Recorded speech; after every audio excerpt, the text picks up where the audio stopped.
tema de hoje: mudanças e os degraus da vida. Como você se sentiria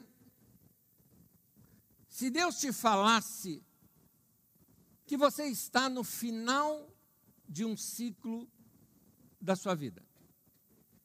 Como você se sentiria? A nossa vida ela é feita de ciclos. É importante que a gente saiba como encerrar um ciclo antes de começar um ciclo novo. E quando isso acontece na nossa vida, é um tempo de mudanças tremendas que acontecem na nossa vida quando há esta mudança de um ciclo. A minha primeira grande experiência nessa área foi muitos anos atrás, quando um amontoado de acontecimentos estava indicando que já era o tempo do início do meu ministério pastoral.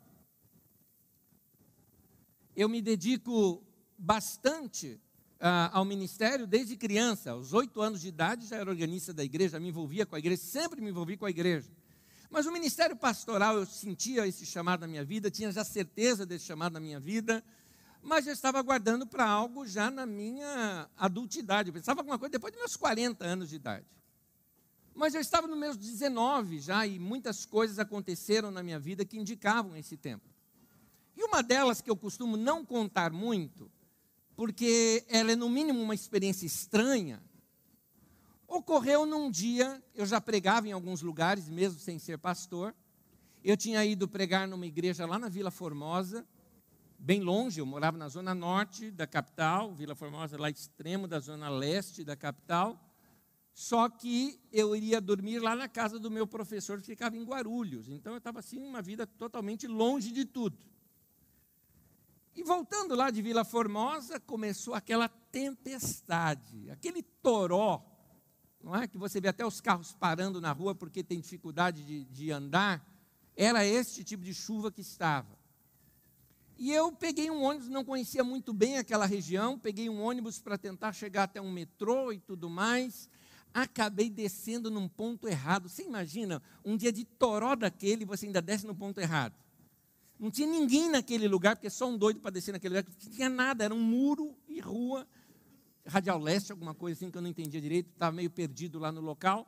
Não sabia nem como atravessar a rua naquele local. Eu estava assim meio perdidaço. E sabe quando o guarda-chuva não suporta o toró que está vindo, que era chuva com vento e tudo mais? E naquele sufoco todo, sem saber o que fazer, daqui a pouco me acontece alguma coisa totalmente estranha a partir dali.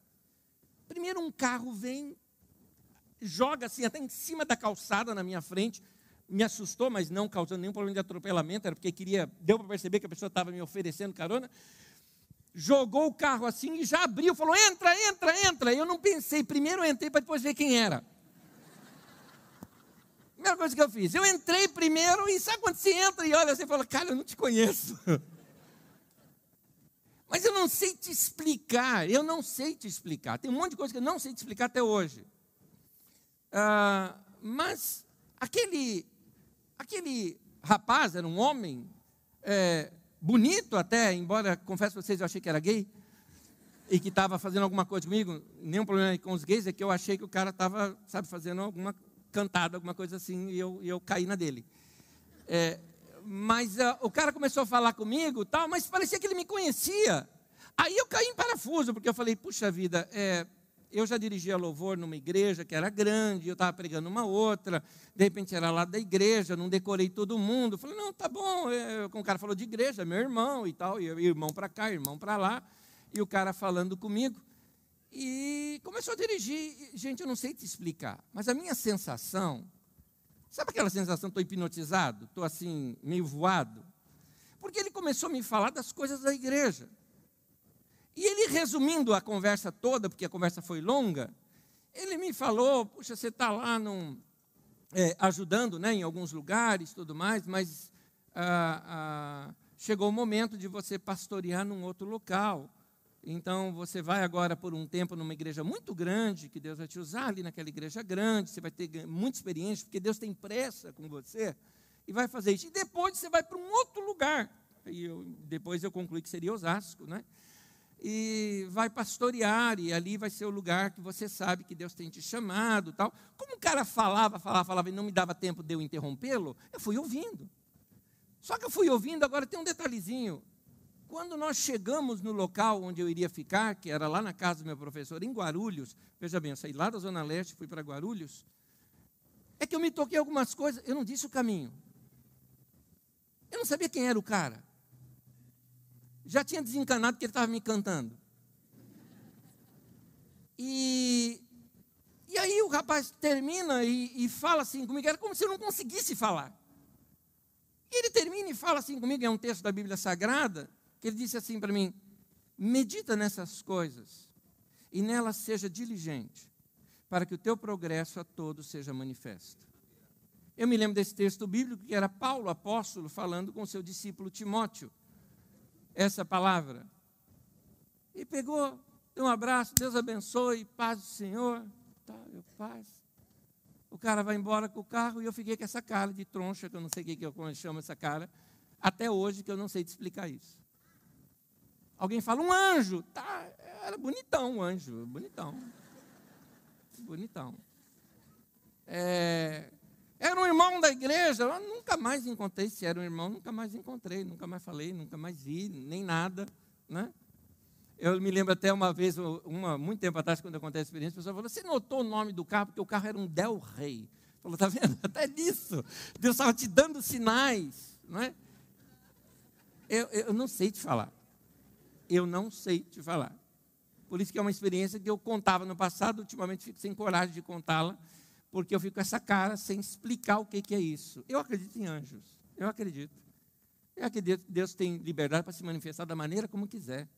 Aliás, anjo é uma coisa totalmente imprevisível, né? Você saber quando é anjo e quando não é. Até teve a situação de Josué, por exemplo, quando simplesmente aparece um cara, guerreiro, tudo mais, e o Josué se posiciona. Você está do meu lado ou contra? Ele falou, sou do exército do Senhor. Tá. Ele reconhece que é um anjo, aí se prostra no chão. Tal. Mas no começo parecia gente normal. Abraão, quando recebe alguns anjos, ele chama, faz um churrasco. O anjo gosta de churrasco, porque fez um churrasco lá para ele, tal, comeram. Entendeu? Porque a gente tem mania de achar que anjo é um ser assim, né? Transparente, né? Se fosse transparente, come o churrasco, vai para onde? Cai no chão. Né? E não é. Eu não sei te explicar essas coisas, eu não sei. Mas você não é pastor? Sou, mas não sou secretário da Santíssima Trindade. Eu não sei. Pergunte para Deus depois, Ele te explica essas coisas. Mas aquilo que foi me dito se cumpriu. Aquela experiência que eu lhes contei pouco tempo depois, quando saí do meu emprego para pegar uma empresa que iria me pagar 8 vezes mais, de novo esse número 8 me seguindo, e que era um excelente salário, tudo mais, ia morar nos Estados Unidos, e Deus me disse não, e eu aceitei não, para ficar desempregado, inclusive. Não é? E pouco tempo depois, meu pastor me chama para eu ser pastor ali junto com ele, e que foi o início do meu ministério, e isso há 31 anos atrás. Aliás, mês de junho agora, estou completando 31 anos de ministério. Eu entendi que era um ciclo novo que começava na minha vida. Era um tempo novo, um tempo de experiências novas com Deus. Outras experiências assim tive na vida, mas agora eu quero te contar a última. A última foi exatamente junho do ano passado. Junho do ano passado, terminando exatamente em junho desse ano, se iniciou um ciclo novo na minha vida que eu também, no momento, eu não sabia lhe explicar o que era. Mas, quando foi junho do ano passado, eu confesso para os irmãos, eu estava num momento de profundo estresse físico, não mental, físico. Meu corpo estava cansado, eu estava sem pique para nada. Se alguém me falasse, o que Deus está te falando? Eu falei, não estou ouvindo nada, porque eu estava cansado. E você sabe que é importante, se você quiser ter uma boa comunhão com Deus, é importante o seu espírito, alma e corpo estarem em linha. Eu estava bem com Deus, minha alma estava tudo ok, mas meu corpo estava cansado. E no corpo muito cansado, você não entende muitas coisas. Eu estava nesse momento da minha vida. E Deus estava falando alguma coisa comigo e eu não entendia direito. E o que eu pude entender que Deus ministrava ao meu coração, e isso foi muito claro para mim, é assim: eu estou encerrando um ciclo na sua vida. Foi bem clara essa palavra para mim. Confesso para vocês que eu fiquei com medo. Por quê? estou encerrando um ciclo na sua vida. Significa o quê? Vou morrer? Não, é verdade, eu pensei, vou morrer. Aconteceu alguma coisa? Deus vai me tirar do ministério e vai fazer uma outra coisa comigo? Porque assim, eu fiquei meio perdido, mas eu sabia, Deus estava falando comigo, então eu me tranquei naquilo que Deus estava falando, eu estava tentando entender melhor essa palavra de Deus para mim. Acontece que pouco tempo depois, no final do mês de junho, eu tinha uma viagem para fazer. Confesso para os irmãos que até naquele momento, bem no momento já da reta final da viagem, eu não estava nem querendo ir mais, era lá para a Austrália, tudo mais, não estava nem querendo ir, porque eu estava assim meio inseguro de tudo que estava acontecendo dentro de mim. Preocupado aqui com a igreja, nós estávamos num momento que eu percebia que precisávamos de mudanças, e eu não entendia esse momento nosso. Nesse tempo, resolvi, falei, não, eu vou, já acertei com os irmãos lá da Austrália, afinal os irmãos de lá que me doaram, pagaram tudo, gente querida, que eu queria rever, meio porque eu tinha empenhado a palavra, falei, eu vou. Eu fui tão assim desligado para a Austrália, para você ter uma ideia, que eu nem sabia as partes onde nós tínhamos que trocar de voo. Então, daqui a pouco parou no Chile, eu falei, bom, imagino que no Chile para, um tempo depois que fui me informar quanto tempo que eu ia ficar lá no Chile. Daqui a pouco eu estou no voo e o piloto avisa que iria parar, se não me engano, em Auckland, alguma coisa. Eu falei, Auckland, isso fica em Nova Zelândia? Eu falei, peguei o voo errado. Foi o que eu imaginei, né? Peguei o voo errado. Não, é que tinha uma parada lá também. Tão desligado que eu estava. Agora, imagina você, Deus chega para você e fala, vou terminar um ciclo na sua vida. Você faz uma viagem de avião e aí tem turbulência. O que você imagina? Pedi perdão de tudo quanto era pecado que eu lembrava. Não é? Pensei na família, em quem eu amo, né? Sabe aquela sensação? Hashtag partiu, né? É essa sensação que dá. Mas, quando eu fui para lá, e lá que eu entendi o que é que Deus estava fazendo na minha vida. Estava assim, toda vez que Deus encerra um ciclo, Ele começa um novo.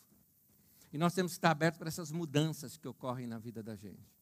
E a minha mudança naquele tempo era uma mudança ministerial. Deus estava tratando algo no meu coração para depois tratar com a igreja. Os irmãos devem ter notado que do ano passado para cá, as coisas que têm acontecido na nossa comunidade, as coisas quanto têm mudado aqui. Eu te digo que em junho do ano passado, os cultos não eram assim como estão hoje. Nós estávamos num momento até de crise aqui na nossa comunidade, inclusive com muita gente saindo. E alguns saíam assim e chegavam assim para mim e falavam, olha, Nésio, eu estou saindo, tudo mais. Legal, meu irmão, alguma coisa e tal. As palavras não falam mais no meu coração, sabe? Você imagina você que está pregando ouvir um negócio desse. É complicado. Né? Tem uns que são mais topetudo, né? Teve um que chegou para mim e falou assim, Anésio, eu não gosto de ouvir você pregar. Eu falei, tá bom, domingo que vem eu vou pregar de novo. E minha voz já dizia, os incomodados que se mude, né? Eu tinha que ser firme. Eu sabia que nesse momento era um momento de firmeza. Isso era um momento de mudança, que a gente precisava mexer. Então, eu volto à pergunta. Como você se sentiria se Deus te falasse que você está no final de um ciclo da sua vida? O que me deixa com uma certa expectativa é que assim que eu entendi que era um ciclo novo na minha vida, por alguma razão que eu não sei também te explicar, eu tinha certeza absoluta, qualquer pessoa que conversou comigo sabe que eu cito essa data, eu falei, Deus me deu algo para eu fazer até junho de 2017, e nós estamos em junho. Isso significa o quê? Bom, eu já sei que eu não vou morrer. Pelo menos da experiência do ano passado, não é isso que Deus está falando comigo. Mas se está encerrando um ciclo na minha vida exatamente até esse mês, significa o quê? Eu já estou agora diferente, eu estou com expectativa. Deus, se esse último ciclo foi bom como foi, eu estou já com expectativa, o que vai acontecer no próximo agora. Eu acho interessante o Vanderlei subir aqui sem eu ter comentado com ele e fala, nós estamos no meio do ano e eu tenho uma palavra para vocês, é um tempo de mudança que vai acontecer na tua vida agora no meio desse ano. Eu não tinha comentado com ele essa palavra, nem passei para ele o esboço dessa mensagem. Você vê que o Espírito Santo está falando com você. Nós estamos às portas de um tempo novo para cada um de nós aqui. Algumas pessoas falam, Nésio, eu estou com incerteza na minha vida. Sabe uma experiência minha? Vou jogando aberto com você. Quando às vezes eu não percebo muito como é que Deus está falando comigo, porque eu estou numa fase talvez que eu não esteja ouvindo Deus direito, se Deus está falando comigo com a pessoa que está do meu lado, eu grudo nela, eu pego carona. Eu pego carona. Está igual uma história de uma pessoa que ela estava num voo e daqui a pouco teve aquela turbulência muito forte no voo e a pessoa começou a rezar, não é? E ela rezava de tudo quanto é tipo, quem conta isso é Leandro Carnal, que conta isso, que a pessoa ao lado dele simplesmente fazia todo tipo de sinal da cruz possível, sabe? A oriental, a ocidental e tal, e ela ia fazendo todos os tipos tal, e orava, e ele quieto na dele, né? Ele é um ateu, ele ficou quieto na dele, ficou ali parado, tal, e a mulher chegou assim para ele, depois que passou aquilo tudo, falou, o senhor não reza, não? Ele falou, senhora, eu não preciso, porque se a senhora já rezou, eu estou aqui no raio, né? De proteção. Não é? Ora, se a pessoa orou para o avião não cair, eu estou dentro, estou seguro. Então, às vezes, eu me comporto assim também, quando eu percebo, olha, Deus está falando com fulano e está usando, eu grudo, eu pego carona. Meu irmão, Deus está abrindo um novo tempo para nós, já no meio desse ano, e eu te convido pela fé, pega carona nisso, vai ter mudança na tua vida, vai ter um tempo novo para você, tempo novo, tempo novo. Hebreus capítulo 10, a Bíblia fala de um novo e vivo caminho, o caminho com Deus, ele é vivo. As coisas acontecem de modo muito vivo para nós. Elas vão acontecendo, nós estamos numa tremenda turbulência nesse sentido, mas coisas boas acontecendo. Camões, eu ouvi uma vez Jamê Nobre, em 2010, ouvi Jamê Nobre ensinando algo, Jamê, meu pastor, ensinando algo sobre mudanças, e ele citava Camões, que no seu poema Lusíadas, falava de Taprobana, falava das terras não navegáveis ainda, nos lugares não alcançados ainda ali no seu poema. Taprobana é onde é hoje o Sri Lanka, o antigo Ceilão, é aquela ilha que tem ao sul da Índia. Para aqueles navegadores, ali era o fim do mundo. Embora Camões vem depois de Fernão Magalhães, e aquele que deu sequência à sua viagem, que foi a primeira viagem ao redor da Terra em navegação,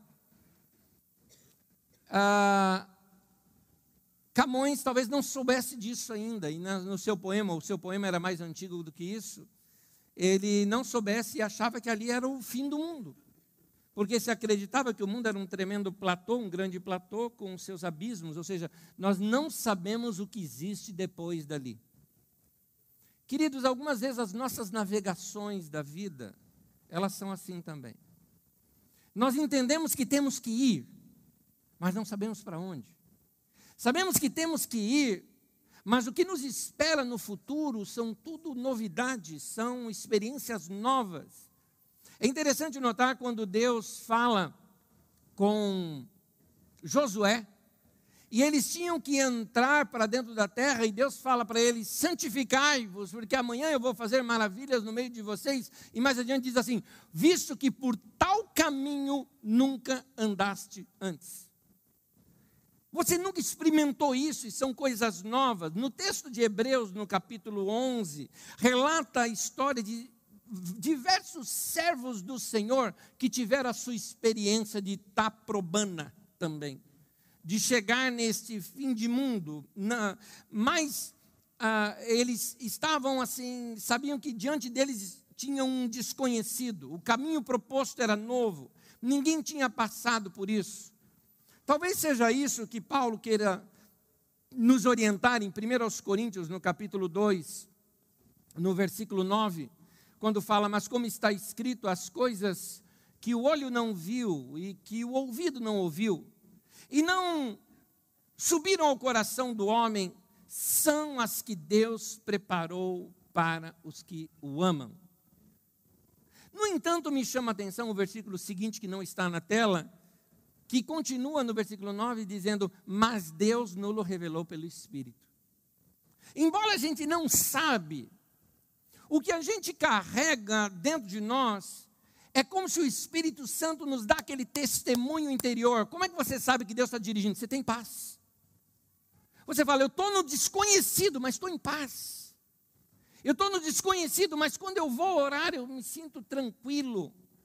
Isso é o Espírito Santo como que te dizendo, continua, continua, você está no caminho certo. É para continuar a sua caminhada, é nessa direção mesmo que você tem que ir. Você percebe essa direção de Deus para a sua vida dessa maneira? Então, Ele vai nos guiando, é um tipo de bússola no nosso interior. E quando eu falo de bússola, eu vou lembrar de navegação, de ir para mundos desconhecidos. Se nós quisermos entrar em algo novo proposto por Deus, nós precisamos vencer este medo do desconhecido. Apesar de a gente nunca ter experimentado isso, muitas vezes nós precisamos de uma nova postura mental. Eu diria que praticamente nós precisamos de uma renovação de mente. Como diz o texto de Romanos, no capítulo 12, no versículo 2, quando fala, transformem-se. Note, Deus não está dizendo, eu vou transformar você. Deus não está dizendo isso. Ele falou, transformem-se. Você se transforme. Você renove a sua mente. Você mude a sua maneira de pensar. Transformem-se pela renovação da sua mente para que sejam capazes de experimentar e comprovar a boa, perfeita e agradável vontade de Deus. Note, a sua renovação da mente é o que vai te tornar capaz de compreender. Se você não renovar a mente, você não vai entender nada. Quer entender, renova a mente. Muda a sua maneira de pensar. Se prepare para o novo. Abra teu coração para experimentar coisas boas, grandes e novas que Deus tem na sua vida. Tempos atrás, no início desse ano, eu dei uma série de mensagens aqui sobre lidere a sua vida, mostrando para você que muito da sua responsabilidade, do seu crescimento está nas suas mãos. Você fica falando, está nas mãos de Deus, é bonito, é poético, mas Deus fala, não, está nas suas mãos. Você tome algumas decisões que tem que tomar, resolva alguns conflitos que você tem que resolver, pare de perder tempo com coisas que estão só encrencando na sua vida. Tem determinadas coisas para mim que são tão encrenca, a pessoa que está tão enrolada, que fala, meu irmão, vamos fazer o seguinte, no céu a gente conversa, porque eu tenho tão pouco tempo aqui na terra, tá? E lá no céu eu vou ter tanto tempo, você vai para lá também, lá a gente conversa, essas coisas. Aqui não dá tempo não posso perder tempo, meu tempo é precioso.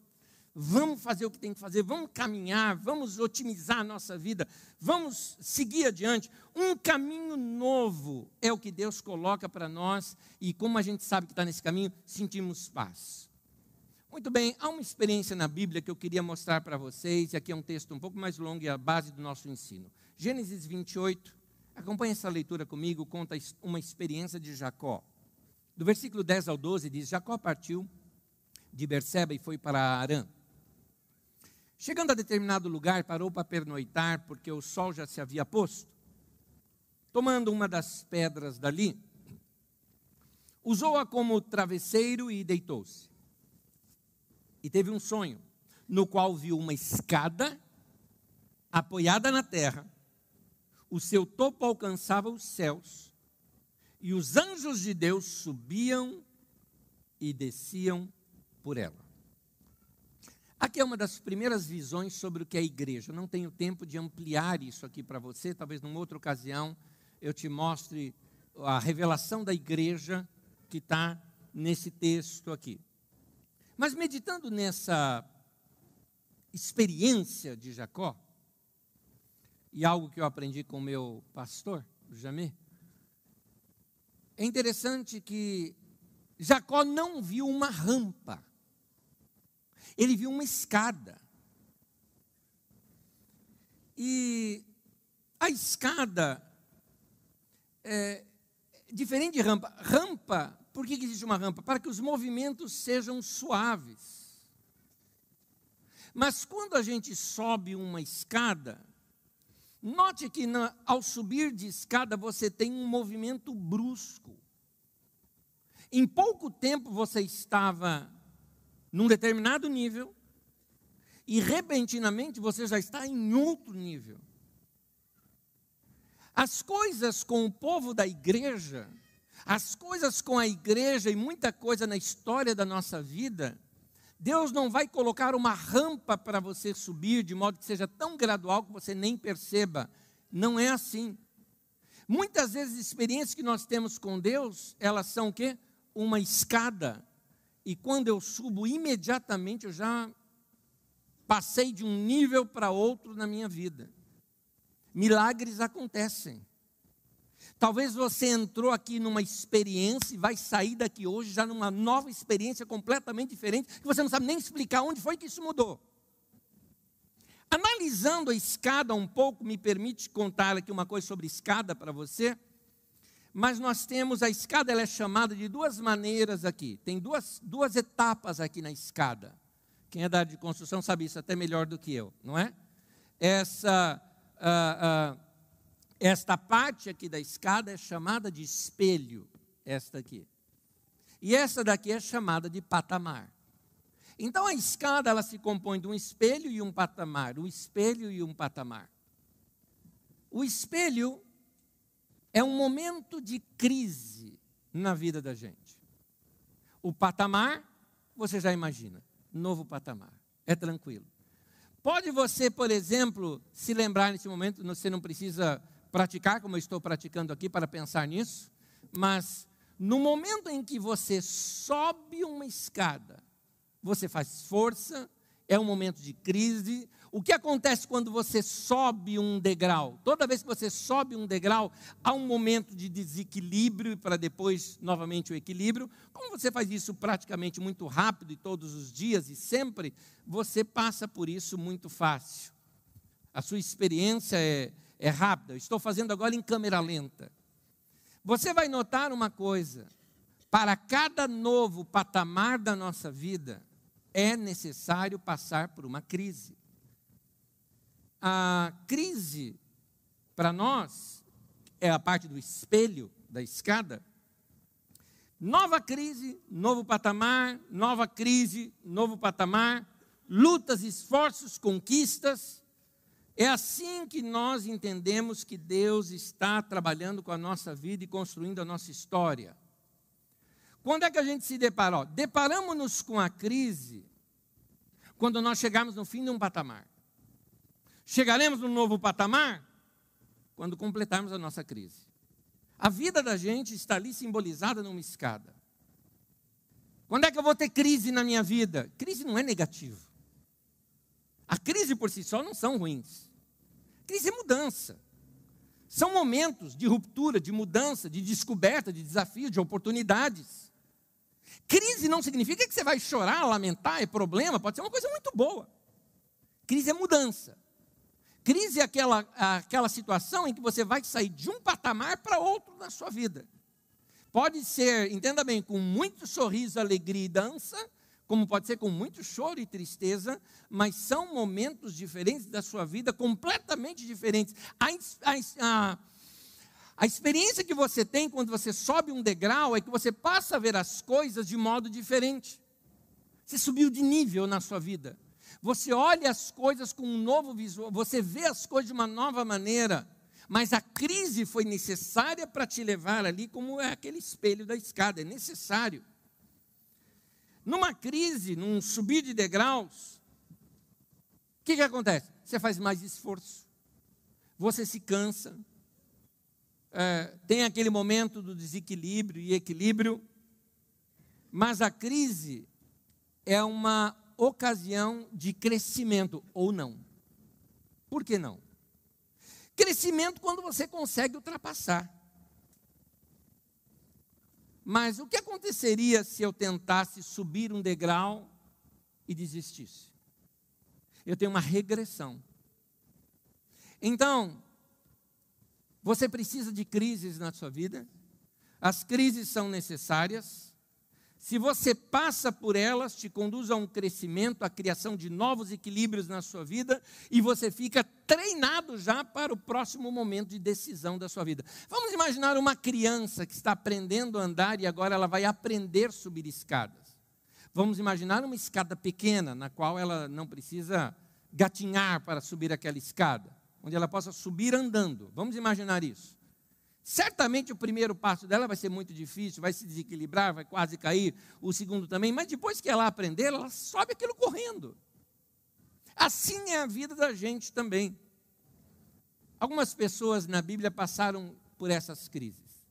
Já estudamos há poucos domingos atrás sobre Abraão. Era uma crise na vida dele. Ele tinha que se mudar de um lugar onde ele estava e ir para um outro totalmente desconhecido para ele. Um detalhe, desconhecido mesmo. Porque Deus mesmo chegou para ele e falou, você vai para a terra que eu vou te mostrar. Primeiro você sai, no meio do caminho eu te falo. Um outro que você vai ver, passando por uma experiência assim, é Josué. Josué era auxiliar de Moisés. E cá entre nós, ser auxiliar de Moisés deveria ser aquele negócio assim muito legal. Porque imagina, o seu líder, o seu chefe, mas deixa eu me colocar mais do lado da igreja, o seu pastor, no caso, era o Moisés. O cara era fantástico, meu. O povo está com fome. Tá, fazia lá o negócio e aparecia o maná para o povo comer. O povo está com sede, bate lá na rocha, sai água. Aí o povo não tem como passar que ele taca o cajado, o mar se abre. Você auxiliar desse cara era uma maravilha. Primeiro que todo mundo admirava o cara, e você do lado, você ganhava glória junto, né? Eu sou chegado, cara, chegado. Todo mundo via aquela nuvem de glória descendo ali sobre a tenda, e Deus falando com Moisés. E o quê? Josué lá dentro da tenda também. Era o único cara que podia estar junto ali perto. Não é? Então todo mundo talvez tinha aquela admiração pelo Josué. Aí um dia, Moisés morre. E Deus fala assim com Josué, Moisés, meu servo, morreu. Agora é com você. O cara tinha que sair de uma experiência de auxiliar, cooperador, para uma experiência de frente. Agora quem ia ter que enfrentar a abertura não do mar, mas do Rio Jordão, agora não era mais o Moisés, era ele. É uma experiência totalmente nova, uma crise. É uma crise. Toda mudança na vida da gente é uma crise. Toda promoção que você passa é uma crise. O desemprego é uma crise, a promoção também. O casamento é uma crise, a separação também.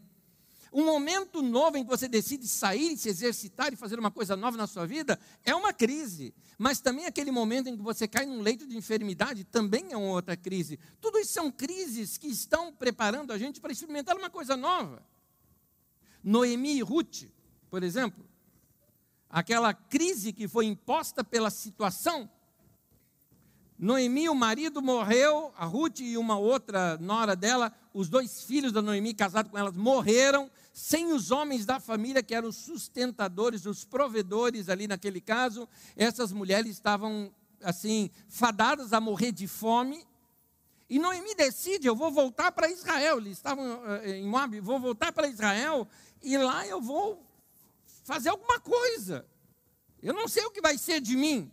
E a Ruth decide ir junto com ela, mas Noemi ainda tenta dar um toque. Ruth, vai para a tua parentela, vai para os teus parentes lá em Moab. Porque, de uma certa forma, Noemi era israelita. Talvez ela seja bem tratada, mas a Ruth era uma estrangeira. Mas ela vai junto. Foi uma crise, saíram de onde estavam, foi para Israel sem saber o que ali as esperava. O final da história, você lendo o livro de Ruth, você vai ver, Ruth acaba se casando com um homem que era um parente próximo, que a resgata, pega o direito de ser marido dela. Esse homem era um homem muito rico, a sustenta, dá a ela uma nova casa, uma nova história. Eles têm filhos, netos, bisnetos, se eu não me engano, seu tataraneto foi simplesmente o rei Davi. Então você vê uma história toda mudada depois de uma crise. A crise era necessária. A crise era necessária. Aí nós temos tantos outros nomes. Isaías, que só pôde ter uma experiência com Deus depois que o amigo dele ali, Uzias, morreu. Neemias, uma experiência com Deus de sair de ser copeiro, um homem importante dentro do império, para que ele servia diretamente ao imperador, ao rei, para ser um construtor lá em Jerusalém, dos muros da cidade.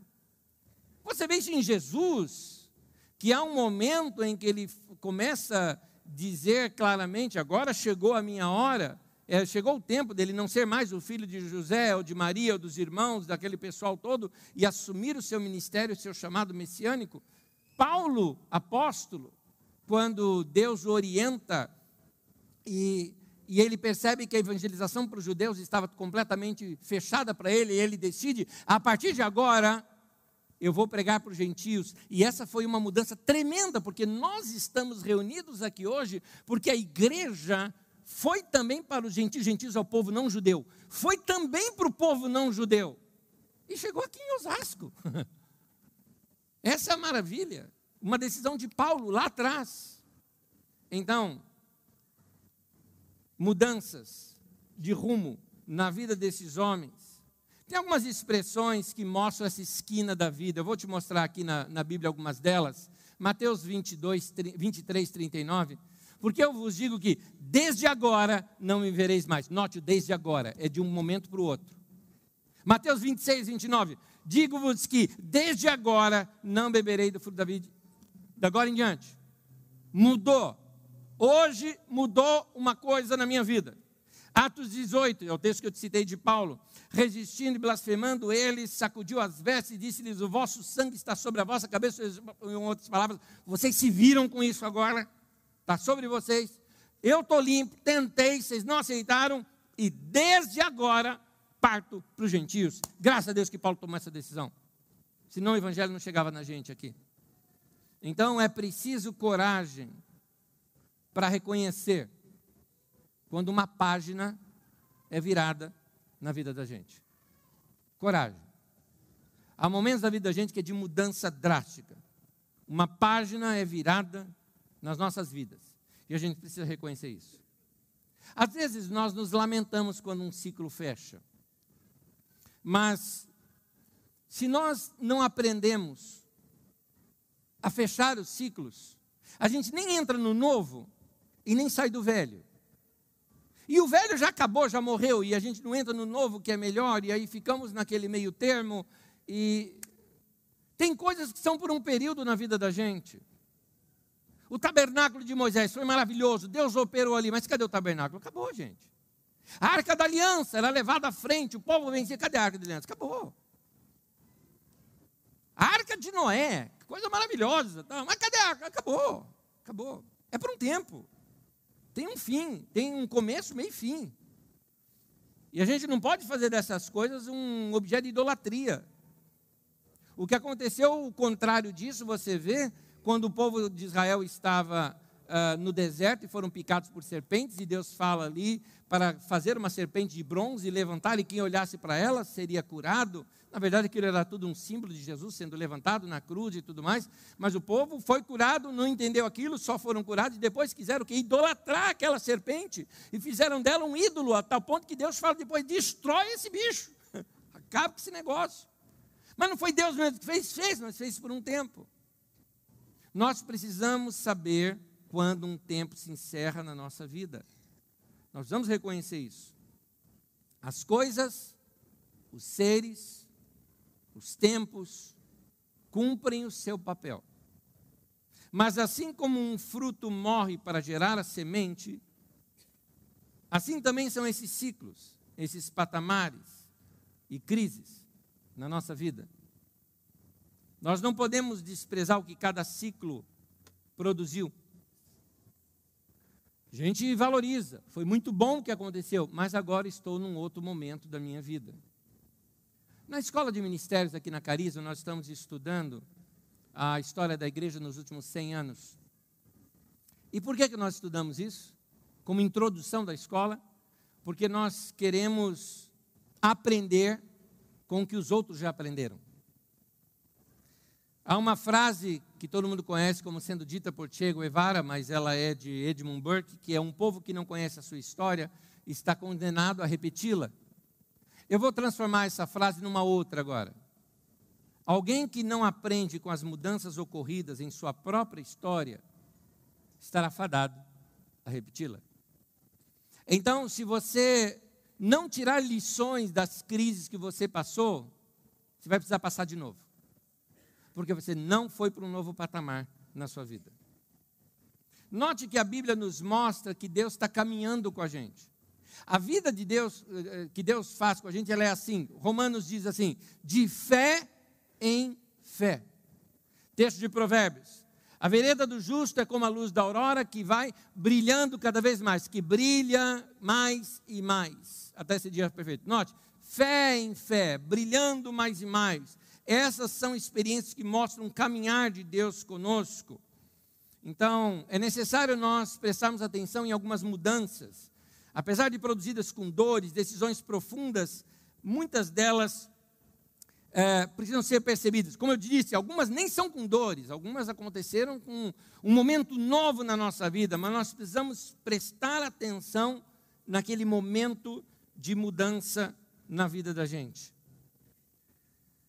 Nós somos tentados a manter e viver naquilo que é conhecido. A gente não gosta de mudança. Mudanças na vida da gente nos levam para alguma coisa que te deixa inseguro, você nunca viu. Eu vou contar para vocês aqui um texto bíblico, vou ser rápido nele, em Jeremias 48:11. Fala acerca de Moabe, que diz assim, Moabe tem estado tranquila desde a sua juventude, com o vinho deixado com seus resíduos. Como o vinho deixado com seus resíduos. Não foi mudada de vasilha em vasilha. Nunca foi para o exílio, por isso o seu sabor permanece o mesmo e o seu cheiro não mudou.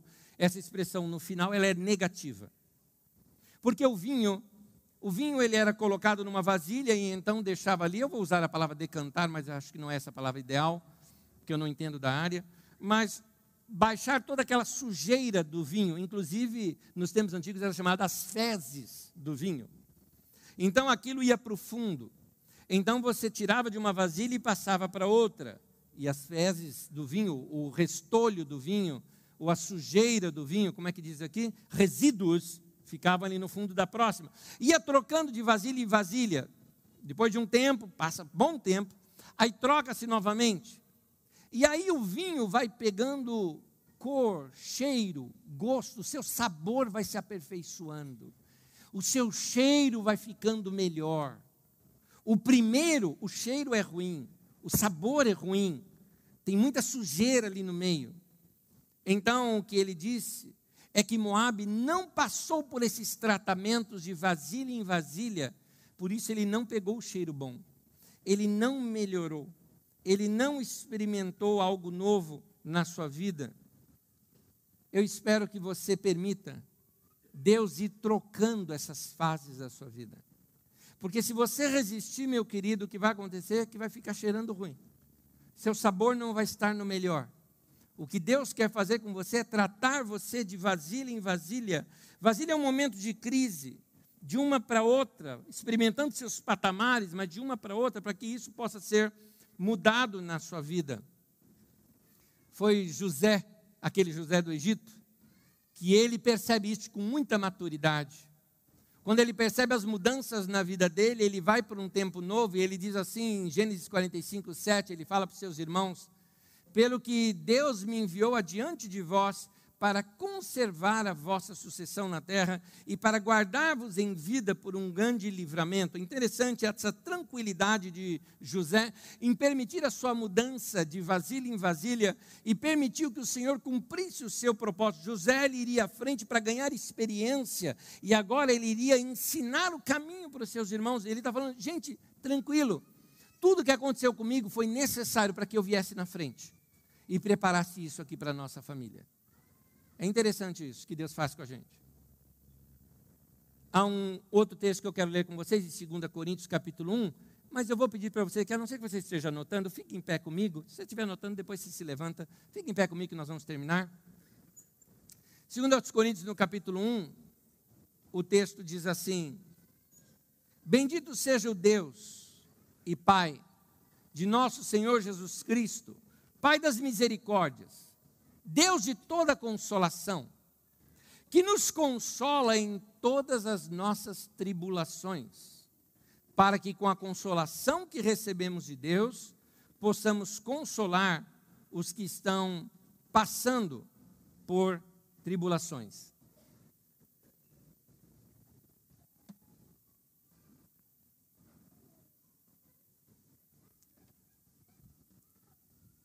Deus vai usar você com as experiências que você teve nos seus momentos de crise para ajudar pessoas que estarão passando por essa mesma crise. Deus vai usar as crises para te levar para um novo patamar, para que você possa ajudar aquelas pessoas que não estão conseguindo passar por aquela crise, subir aqueles degraus. Você está num outro momento da tua vida e a sua experiência vai servir para elas também. Tem um homem na Bíblia que ele não entendeu esse tempo da vida dele. Foi Pedro. E por causa disso, Pedro cometeu um erro muito grande. Às vezes a crise vem para trabalhar algo em nós e nós nos precipitamos tomando as decisões e podemos tomar decisões erradas nesse momento de crise. Pedro fez isso. Uma das coisas é que Pedro esperava um rei libertador que livraria Israel do poderio romano. Ele não entendeu que Deus estava fazendo uma outra coisa. Os discípulos queriam que Deus restaurasse o reino a Israel. E o que Deus estava fazendo era restaurando o reino ao seu filho, criando a igreja. Eles não entenderam. Eles não entenderam que o reino de Deus não era desse mundo, que era diferente. Eles não entenderam. E o Pedro, decepcionado com isso, olha o que Pedro faz. Estou fora, vou pescar. Esse vou pescar significa, tchau, estou fora, estou dando um tempo. São todas expressões que eu posso dizer teriam esse mesmo sentido aqui de vou pescar. Estou desistindo, vou jogar tudo para cima. Estou chutando o balde. Estou terminando tudo. Pedro errou. E o pior ainda, que não só ele errou, como ele influenciou os outros ao seu lado a errar também. Não foi só Pedro que foi pescar. Outros também foram. E não sei se vocês se lembram da história, estudamos isso aqui esse ano. Impactados com a obra de Jesus, esses homens abandonaram as redes e seguiram Jesus. Eles deixaram a pesca, eles deixaram aquele projeto de vida deles para um novo projeto. E não era mais para voltar atrás.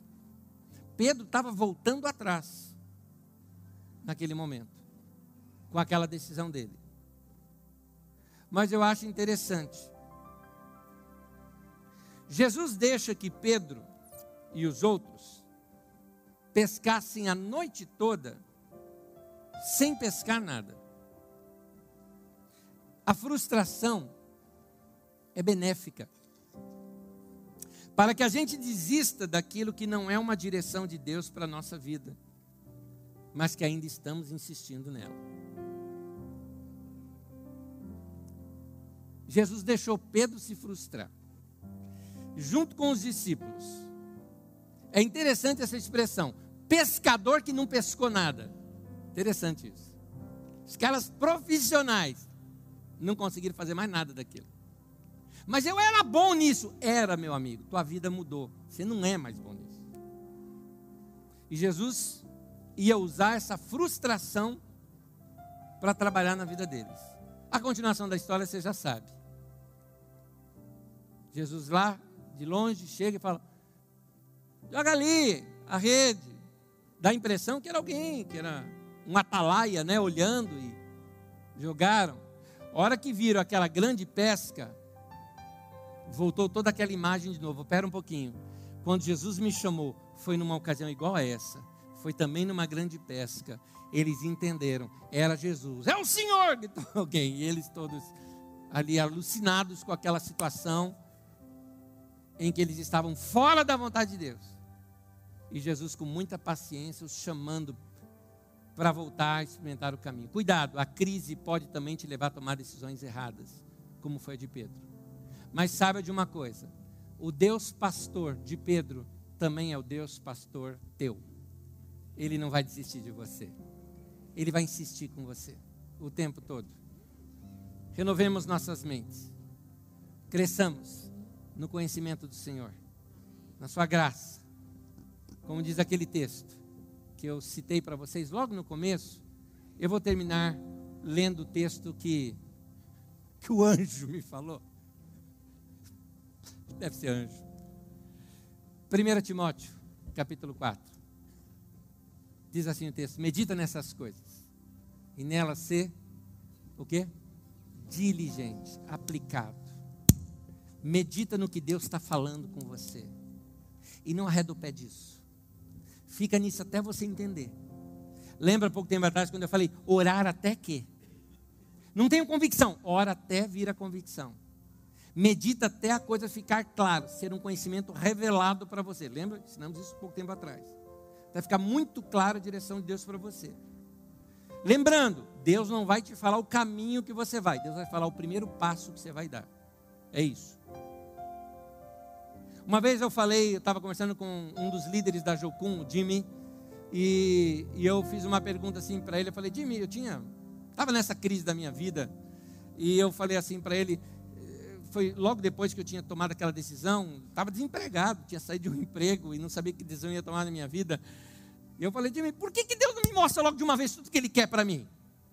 Com muita sabedoria, aquele irmão me disse o seguinte, falou, se Deus te mostrar tudo o que Ele tem para você, você vai ter um mapa na mão, e você vai começar a ser guiado agora pelo mapa. Por que Ele não te dá um mapa? Porque Ele quer que você seja guiado assim, olhando para Ele, perguntando para Ele, dá um passo, e agora, Senhor? Agora mais um, e agora, Senhor? Mais um. É isso que Deus quer para você, comunhão. Ele vai te falar um passo de cada vez. Volta o texto para mim, medita nessas coisas, medita nessas que você está ouvindo hoje. Para mim, naquele momento, aquela palavra para eu meditar nas palavras tinham sido meditas naquele momento. Para você são essas, medita nessas coisas. E nelas seja diligente, aplicado, dê o melhor de si. Para quê? Para que o teu progresso a todos seja manifesto. Todo mundo vai ver o teu crescimento. E progresso, lembra quando nós ensinamos sobre progresso aqui? Quando você dá um passo adiante e você percebe que teve um progresso, você vai sentir alegria, felicidade, tempo novo. Tempo novo é tempo bom. Um novo patamar não é dificuldade, meu querido. Um novo patamar é alívio. Sabe aquela, você está subindo uma escada e chegou naquela parte que o degrau é maior, você dá aquela aliviada. Tem tempos assim na nossa vida. O teu progresso vai ser conhecido de todos. Vai ser um tempo novo na tua vida, um momento bom na tua vida, onde você vai estar no melhor de Deus para você. Louvado seja o Senhor, glórias sejam dadas a Ele, que nos guia e nos orienta e cuida de nós. Louvado seja o Senhor. Glória a Deus. Glória a Deus. Amém. Amém. Amém.